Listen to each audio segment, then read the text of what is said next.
I wake up at 9 on Thanksgiving morning to something wrong. Silence. The Kessler family house, our 5-bedroom monument to middle-class aspiration, is never silent on Thanksgiving. Mom should be downstairs already, the kitchen filled with the rich aroma of roasting turkey. Dad should be planted in front of the TV, volume cranked too high on the Macy's parade. Corbin and Sloane should be bickering over who gets the good bathroom first, but there's nothing, just the faint hum of the heating system clicking on. I sit up, run a hand through my tangled hair, and listen harder. No cabinets opening and closing, no water running, no footsteps on the stairs. Hello? My voice sounds strange in the stillness. When no one answers, a flicker of unease ripples through me. I grab my phone from the nightstand. No messages, no missed calls, nothing to explain the wrongness of this morning. I swing my legs over the side of the bed, suddenly wide awake. The hardwood floor feels cold against my bare feet as I pad to the hallway. Mom? Dad? I call out, louder this time. The doors to my siblings' rooms stand open, beds empty and hastily made. Not slept in at all, by the look of them. Downstairs, the kitchen is spotless. No turkey thawing on the counter. No ingredients lined up for stuffing or cranberry sauce. Just my coffee mug from last night sitting alone in the otherwise empty sink. I walk to the front window and pull back the curtain. The driveway is empty. All the cars are gone, my parents' sedan, Corbin's beat-up Jeep, even the 7-seater SUV I filled with gas yesterday for our planned drive to Uncle Dean's house. A ridiculous thought flashes through my mind. Maybe they ran out for cranberries or another last-minute ingredient. But the house doesn't feel like they just stepped out. It feels cold, abandoned. I grab my phone again, pull up my mother's contact. It's gone. My father's number gone too. I scroll frantically through my contacts. Corbin, Sloane, even Rhett, all deleted. What the hell? I mutter, my heartbeat quickening. Then I remember. Last night. Rhett borrowing my phone. Hey sis, can I check the score real quick? My phone's dead. 19 years old and still can't remember to charge his phone. I'd handed it over without a second thought. Clever, but not clever enough. Rhett isn't the sharpest tool in the shed. He deleted the entries but didn't block the numbers. I still have our call history, and I know most of their numbers by heart anyway, but Uncle Dean's I know for sure. I tap it in, and hit call, pacing the kitchen as it rings. Hello? His voice sounds relaxed, cheerful. Uncle Dean, it's Krista. Where is everyone? A pause. Krista? Oh, you're still home? Something in his voice makes my stomach drop. And then I hear it in the background, the rhythmic sound of waves crashing against a shore. Somewhere distant, the faint, unmistakable plucking of a ukulele. Where are you? I ask, though I already know the answer isn't his New England colonial, with the massive dining room table we were supposed to gather around today. Ah. His voice drops. Well, your parents wanted a big surprise for their 30th anniversary. They all flew to Maui last night. I grip the counter, my knuckles turning white. All of them? They figured you were busy with work, he continues, sounding uncomfortable now. And, well, they didn't want you to worry about the expense. The expense. The expense for the vacation they're taking with money I've been pouring into this house for years. Before I can respond, I hear a voice in the background. Sloane. God, are you talking to her? I thought the plan was to just let her stay home. Uncle Dean makes a shushing sound, but it's too late. I've heard enough. Krista, he starts. I end the call.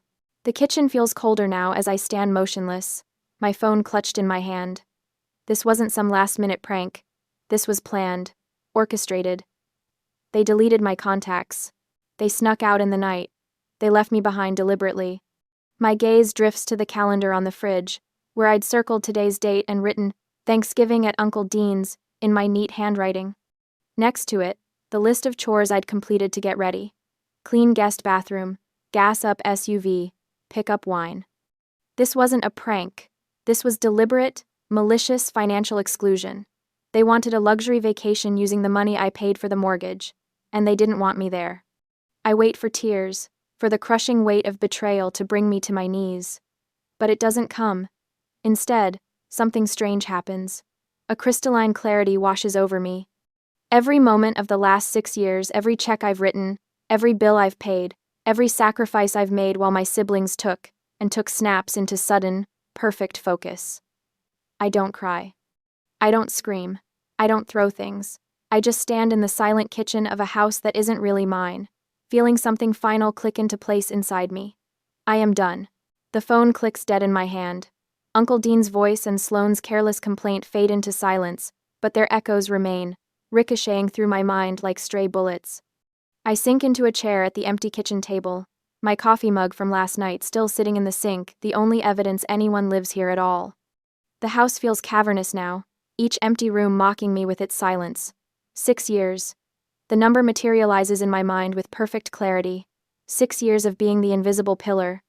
6 years of watching my paycheck disappear into this 5-bedroom monument to middle-class pretension, all while being told I was the responsible one. I was 20 when I moved back home after community college. Mark's dad had just been demoted. The mortgage payments were temporarily difficult, Mom had explained, eyes wide with practiced worry. Just until they got back on their feet. 6 years later, and Dad's job still barely covers the car insurance and his hobbies, his fishing trips, his golf clubs, his collection of vintage model cars that sit untouched in glass cases in the basement. The total mortgage, $2,800 a month. My contribution, $2,000. Their contribution, $800. The math burns in my mind, bright and undeniable. I pull out my phone, open the calculator app, and punch in the numbers with methodical precision. $2,000 x 72 months equals $144,000, $144,000. Gone, not invested, not saved, not even appreciated. Meanwhile, Corbin, 28, and supposedly the entrepreneur of the family, has lived here rent-free since his $50,000 startup crashed and burned 2 years ago. $50,000 that Mom and Dad had somehow found for him, even as I was writing checks for new gutters and property taxes. And Sloane? 22 and attending Riverdale Private College, her $38,000 annual tuition and sorority dues paid without question. Your sister needs to focus on her studies. Mom had explained when I'd asked why Sloane couldn't work part-time like I had. The responsible one. Family code for the ATM. The numbness from the phone call begins to fade, replaced by something colder, quieter. Not anger, anger would be too hot, too messy. This is something else, something final. I'm done. The word settles in my chest like a stone.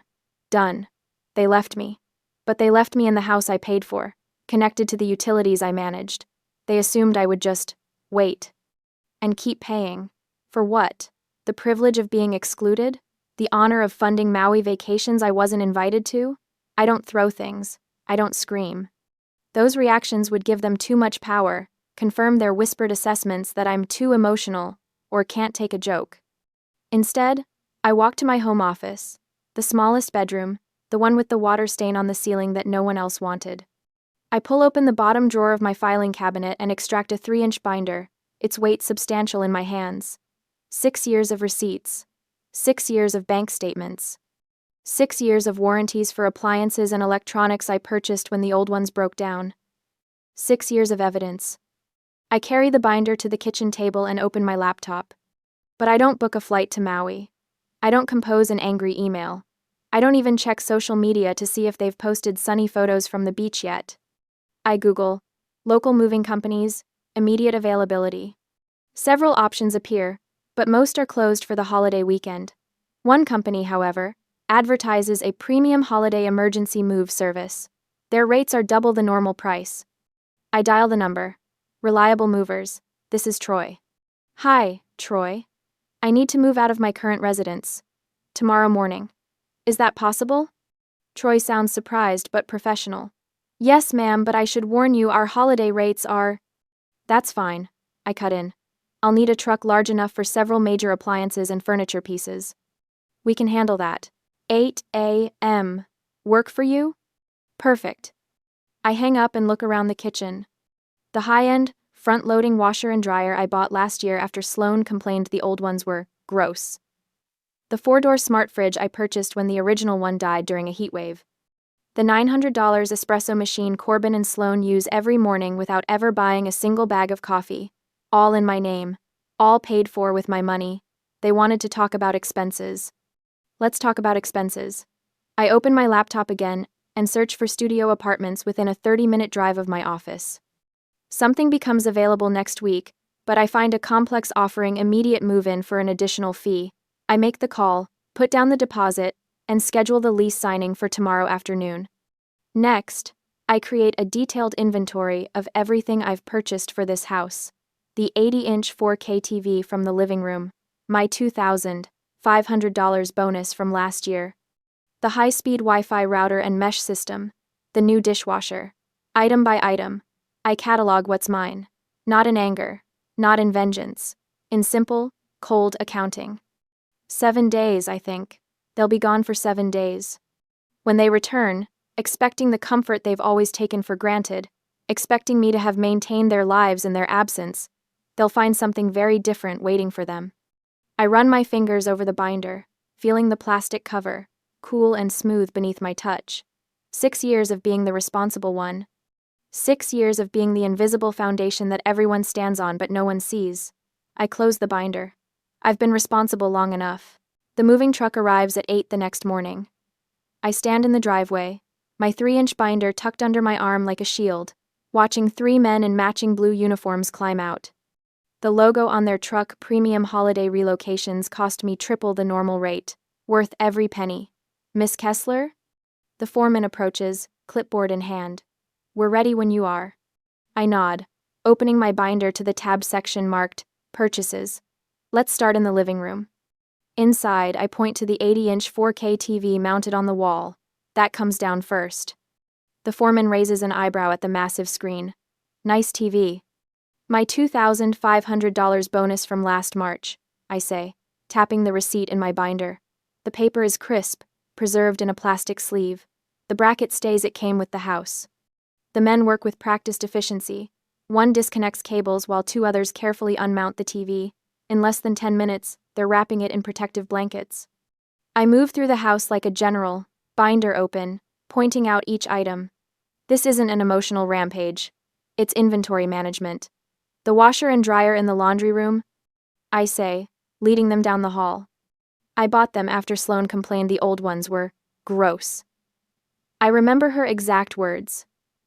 God, Krista, these machines are from the Stone Age. Can't we get something that doesn't look like it belongs in a gas station bathroom? In the kitchen, the foreman whistles at the massive stainless steel refrigerator. 4-door smart fridge. That's gonna be tricky. It's empty, I assure him. Last night, I'd thrown out everything perishable and packed the rest in coolers now sitting in my car, and I've already disconnected the water line. They remove the refrigerator with careful precision, leaving a gaping hole in the custom cabinetry. The $900 espresso machine is next. I watch as they wrap it, remembering how Corbin and Sloane would use it every morning, leaving their empty cups scattered around the house. Not once in 3 years had either of them bought coffee beans. That was always my job, like everything else. Wi-Fi router and mesh system, I say, pointing to the sleek devices. All 4 nodes throughout the house, the ones that powered Corbin's endless job searches and Sloane's Instagram empire. Room by room, the house empties of everything that's mine. The movers work quickly, professionally, asking few questions. I answer the ones they do ask with calm precision. No, that stays. Yes, that goes. Careful with that, it's fragile. By noon, the truck is half full, and the house already feels different. Hollower, lighter. With each item that leaves, a weight lifts from my shoulders. The ghosts that have haunted me, expectations, obligations, guilt, seem to fade with every empty space created. Taking a break for lunch, ma'am, the foreman tells me. I nod and walk through the quieter house while they eat in their truck. My footsteps echo on the hardwood floors now that the area rugs, also mine, are gone. In the living room, the wall looks naked without the TV. In the kitchen, the refrigerator's absence reveals years of dust and a single magnet that had fallen behind it, a Hawaiian sunset from some previous family vacation I hadn't been invited to. This isn't destruction, I remind myself. This is reclamation. By 4 in the afternoon, they've loaded everything that's mine. I stand in the driveway, signing the paperwork as they secure the truck. Address for delivery? The foreman asks. I give him the information for my new studio apartment. The lease started yesterday, paid 3 months in advance. After they leave, I return to the house. The emptiness is jarring but satisfying. I pull out my phone and start recording, walking from room to room, documenting the condition of the property. No damage to the walls where the TV hung, no scratches on the floors where the furniture slid out, no dents in the door frames. Evidence, just in case. In the kitchen, I open cabinets that now hold only the mismatched mugs and cheap plates my parents had before I started upgrading our home. The pantry contains just the basics: my father's sugary cereals, my mother's diet crackers, the cheap coffee no one actually drinks. Upstairs, I enter what was my bedroom. The bed remains, but the premium mattress I bought last year is gone, leaving just the cheap box spring that came with the house. My dresser is gone. My bookshelf is gone. I sit cross-legged on the floor, open my laptop, and begin making calls. First, to the power company. Yes, I need to cancel service at 1342 Oakwood Lane, I say, voice steady. The account is under Krista Kessler. May I ask why you're canceling, Miss Kessler? The representative asks. I'm moving. Simple. Truthful. I see. There will be a final reading tomorrow, and service will be disconnected by 5 p.m. Is there a forwarding address for the final bill? I provide my new address, then make the same call to the water company, and another to cancel the internet service that powered our whole smart home system. Each call takes less than 10 minutes. Each representative is professionally indifferent to my decision. By 6 p.m., I've made all the calls. Every utility will be shut off within 48 hours before my family returns from their Hawaiian paradise. Night falls. The house is dark except for the single lamp I've left plugged in my room. I shower in the now empty bathroom, dry myself with the one towel I've kept out of my luggage, and sleep on a blanket on the floor of my old bedroom. In the morning, I load my remaining bags into my car. I've left nothing behind that's truly mine.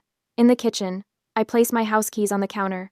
Beside them, I stack the new, unpaid utility bills I collected from the mailbox yesterday. All addressed to Mark and Brenda Kessler. All services they've enjoyed without thought because I handled them. I take one last look around the empty house. 6 years of my life. $2,000 a month. $144,000. I lock the door from the inside, step out, and pull it shut behind me with a satisfying click. In my car, I check the time. 6 days until they return from Maui. 6 days until they discover what responsibility actually costs. Tick-tock, I whisper as I drive away, heading toward my new, much smaller, infinitely more peaceful home. 6 days later, the family is back. I'm sitting in my new studio apartment when my phone buzzes with a notification from the Ring doorbell app I never deleted. A final loose end I deliberately left untied. The app shows the Kesslers have returned, dragging oversized suitcases up the front walk. Their faces are tanned, their shoulders slumped with travel fatigue. Brenda clutches a pineapple-shaped souvenir. Mark fumbles with his keys. Sloan and Corbin trail behind, still wearing their matching aloha shirts. Rhett brings up the rear, his neck ringed with a plastic lei. I take a sip of my coffee, turn the volume up on my phone, and watch. Honey, Brenda calls as Mark finally gets the door open. Don't forget the light switch is finicky. They disappear inside. I count down in my head. 3, 2, 1. Mark? Brenda's voice filters through the Ring's microphone.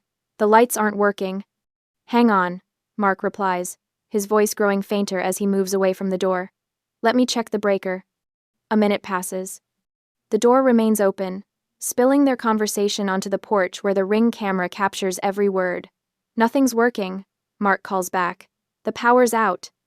Did you forget to pay the bill? Brenda asks, irritation edging into her voice. Me? You handle the utilities. I smile as I imagine them standing in the dark hallway, jet-lagged and confused. Corbin pushes past them, phone flashlight activated. His beam sweeps across the living room, then stops. Dad? His voice rises an octave. Where's the TV? The flashlight beam jerks around wildly now, illuminating empty spaces where furniture used to be. What the hell? Mark's heavy footsteps pound across the floor. Sloan screams from the kitchen. The fridge is gone. Everything's gone. I watch as they spill back onto the front porch, faces pale in the dying November sunlight. Brenda's hands shake as she clutches at Mark's sleeve. Someone broke in, she gasps. Call 911. Mark fumbles his phone from his pocket, fingers trembling as he dials.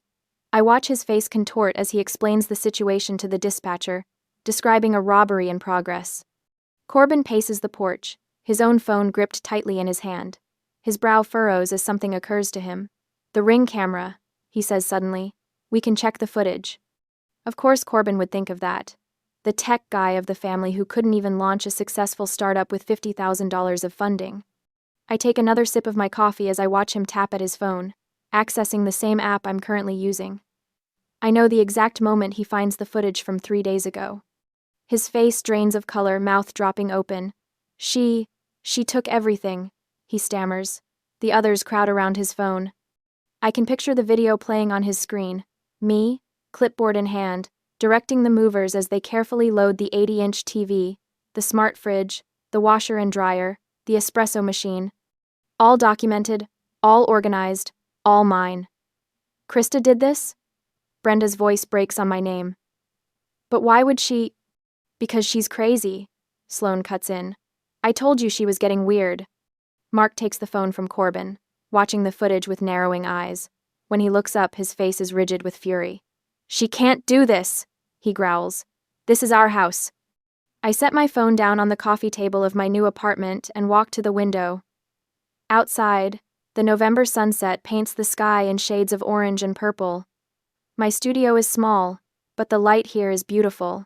Clean. Mine. My phone starts buzzing again. Not the Ring app this time, but actual calls. One after another. The same numbers over and over, no contact names attached. I pick it up and look at the screen. 52 missed calls in the span of 10 minutes. Then the texts start flowing in from my mother's number. Krista. Call me.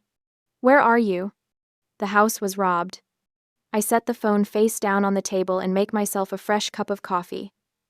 The buzzing continues, persistent as a trapped wasp, as I move around my small kitchen. I take my time, measuring the grounds with precision, waiting for the water to reach the perfect temperature. When I return to the window with my steaming cup, a police car is pulling up in front of my building. Behind it, my father's sedan screeches to a halt, double parking in his haste. They pile out Mark, Brenda, Corbin, Sloane, and Rhett, a gesticulating mass of righteous indignation, as they follow the two officers into my building. My intercom buzzes 3 minutes later. Miss Kessler? The front desk attendant's voice is professionally neutral. There are police officers here asking to speak with you. They say your family is with them. I take a long, slow breath, savoring the moment. 6 years of paying for a house that was never mine. 6 years of being the invisible pillar, the responsible one, the family ATM. 6 years of swallowing my resentment, as they took and took and took. The moment has arrived. The trap I set has sprung perfectly. Ma'am, the police are here, the attendant prompts when I don't immediately respond. With your family. Get. I set my coffee cup down and cross to my desk. My hand comes to rest on the 3-inch binder filled with receipts, warranties, and bank statements. 6 years of meticulous documentation. 6 years of evidence. Tell the policeman only they can come in, I reply. I pick up the binder, feeling its reassuring weight in my hands. I don't rush. This moment belongs to me. The knock comes at exactly 4:17 p.m. 2 sharp raps, official and unyielding. I've been expecting this since the building manager called. Ma'am, your family downstairs is claiming you've stolen their television and appliances.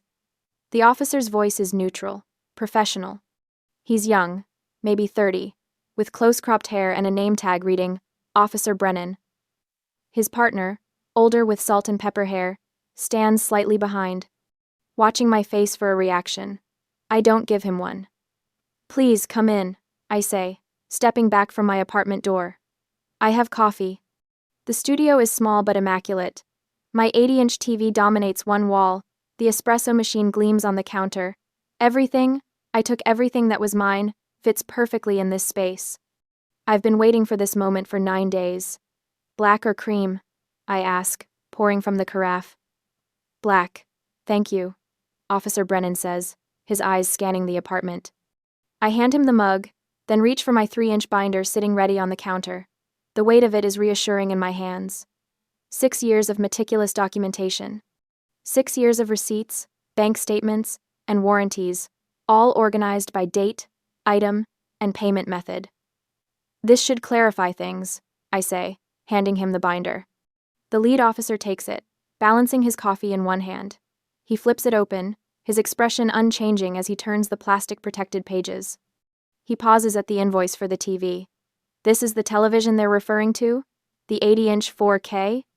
Yes, I reply, purchased with my year-end bonus, $2,500 plus tax.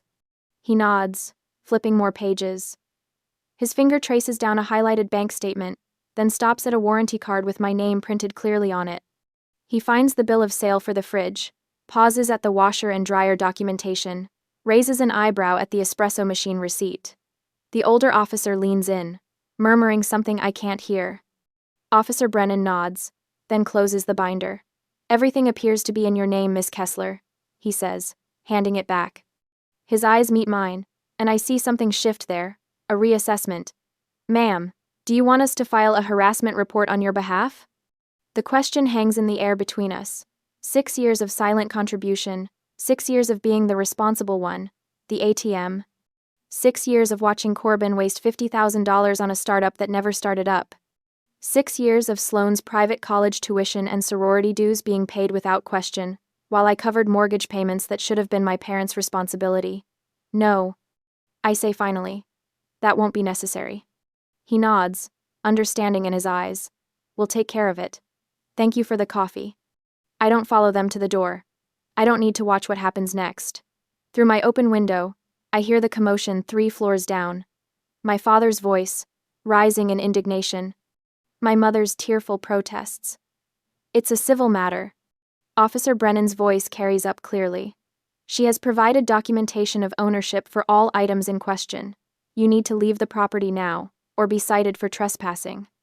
Silence follows, then the slam of car doors. I close my window. 3 weeks later, I'm pushing my cart through the produce section of Greenway Market when I spot them. Corbin and Sloane, huddled near the organic apples, scanning the store, waiting for me. I consider abandoning my half-filled cart, but something hardened inside me weeks ago hasn't softened. I push forward. Sloane spots me first, her eyes narrowing. At 22, she looks older suddenly, the privilege and certainty drained from her face. This isn't funny, Krista. She hisses as I reach for a bag of Honeycrisp apples. Mom is crying every day. You need to fix this. I place the apples in my cart, moving past her without response. Corbin steps into my path. His usually perfect hair is uncombed, his designer shirt wrinkled. Just turn the internet back on, he says, desperation edging his voice. How am I supposed to apply for jobs? You've gone too far. I look at my 28-year-old brother, really look at him. The failed entrepreneur, the eternal student, the perpetual child. You're 28, Corbin, I say, the words falling like stones between us. Get your own Wi-Fi. I push my cart past them, their protests fading behind me. The weight of the binder isn't in my hands anymore, but I feel lighter all the same. 2 months later, a manila envelope arrives at my door. Inside, a summons to small claims court. They're suing me for $5,000 in emotional damages and stolen property. My mother's signature on the complaint form is shaky but determined. They tried everything else. This is their last stand. The courtroom is smaller than I expected, with worn wooden benches and fluorescent lights that buzz overhead. My parents sit across the aisle, not looking at me. Corbin and Sloane aren't here. Perhaps they couldn't be bothered to wake up in time for the 9 a.m. hearing. Kessler versus Kessler, the clerk calls. We approach the bench. My father speaks first, a carefully rehearsed speech about family obligations and property rights. He mentions the house, their house, and how I abandoned them without warning. He talks about the difficulties they've faced without proper appliances, about the emotional toll, about my theft of family items. When he finishes, the judge turns to me. And your response, Miss Kessler? I don't speak. Instead, I place my 3-inch binder on his desk. The sound it makes is final, definitive. He opens it, frowning slightly at first, then with increasing interest as he turns the pages. 5 minutes pass in silence as he reviews bank statements, receipts, and utility bills in my name. Mr. Kessler, he says finally, closing the binder. These items appear to be legally purchased and owned by your daughter. Furthermore, I see evidence here that she contributed $2,000 monthly toward your mortgage for 6 years while living in your home. Is that correct? My father shifts uncomfortably. Well, yes, but... And you're claiming she stole property that she herself purchased? It was for the family, my mother interjects. She can't just take it. The judge's expression hardens. Mrs. Kessler, I suggest you not speak out of turn. He turns back to my father. This case is dismissed. And Mr. Kessler, I would caution you about bringing frivolous claims to this court. There are penalties for perjury. The gavel comes down with a crack that echoes through the small courtroom. My parents don't look at me as they leave. I gather my binder and walk out alone, into the cold air. I don't look back. I don't need to. 4 months later, I'm sitting on the small balcony of my studio apartment. The air is cold against my skin, but I don't mind. I wrap my fingers around a steaming mug of coffee, the expensive kind Corbin used to drain from my machine without ever buying a replacement bag. My apartment isn't much. 400 square feet that would fit inside the Kessler family living room with space to spare. But every inch of it is mine. Every utility bill has only my name on it. The silence here isn't the hollow absence of people who should be present. It's peace earned and protected. Uncle Dean called last week. He waited until he knew I'd be home from work, his voice careful when I answered. The house is gone, he said without preamble. Foreclosed after 3 months. They couldn't make the payments. I took a sip of tea, letting the information settle. Where are they living now? 2-bedroom rental across town. Mark and Brenda took the master. Rhett's on the couch. Sloan and Corbin are sharing the 2nd bedroom. He paused. Sloan had to leave Westlake. She's at community college now. Westlake University. $45,000 a year in tuition alone. Sorority dues on top of that. All while I quietly transferred $2,000 to my parents' account every month for 6 years. Krista, they're really struggling, Uncle Dean said, his voice dropping into that guilt-inducing register family's perfect over generations. Did they ask you to call me? Not exactly, but... Then they're not struggling enough, I replied, surprised by my own steadiness. They'll figure it out. They're adults. The consequences arrived like dominoes falling. The 2-bedroom apartment, Sloan's transfer, my father having to find an actual full-time job for the first time in 15 years. My mother selling her jewelry on Facebook Marketplace. Reality, crashing down on people who thought they could fly forever on someone else's wings. I take another sip of coffee, watching the sun climb higher. My phone buzzes with a notification. LinkedIn. I tap the screen. Corbin Kessler has sent you a message. I open it with mild curiosity. Hey sis. Hope you're doing well. Listen, I've got an interview at Meridian Tech next week. Any chance you could be a reference? You know how reliable I am when I put my mind to something. I stare at the message, my finger hovering over the screen. 28 years old, and still convinced the world owes him a cushioned landing. I click ignore, then block his profile for good measure. 4 months ago, I woke up in a cold, silent house, abandoned by the people who should have been there. I remember standing in that kitchen, the moment everything crystallized, the soft click of realization like a lock turning. Now I sit in my own space, smaller but infinitely more honest. My bills are reasonable because I only pay for what I need. My shelves hold books I actually read. My refrigerator contains food only I eat. People ask if I ever feel guilty. Former co-workers who heard through the grapevine. The few friends who know the whole story. They want to know if I wonder whether I went too far, if I think about my family struggling in their cramped apartment while I sit here with my expensive coffee maker and my quiet mornings. I take a final sip, letting the rich flavor linger on my tongue. No, I don't. For the first time in my life, the silence is actually mine.